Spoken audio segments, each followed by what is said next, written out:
Gilubong na karong hapon ang lalaking namatay dito sa lungsod sa Cordova human maigo sa kilat. Nagpangutan ng iyang pamilya sa iyang ginagatan. Ang report ni Nico Serino. Sa barangay Subang Dako, Mandaue City, gihaya si Michael Hernaiz. Namatay siya niadtong Lunes sa hapon human naigo sa kilat sa Coastal Highway sa barangay Ibabaw, Cordova. Nagbisikleta ni atong higayuna si Hernaiz kinsa usa ka pintor ug pauli na unta. Nahagba siya human naigo sa kilat ug dead on arrival na dihang nadala sa ospital. Hiling niya sa kanang medical legal sir. Dili na kuan. Dughan siya kanang ang gisulti kanang nagian siya napiksan siya. O napiksan siya nga napayang diri. Nya ayhang na siya sa madiri napud siya tinahian diri.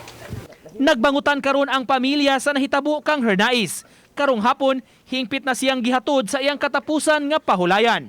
Daghang mga nakabantay nga pag ikatulong liti kusog siya na dayto. May na nang natimingan.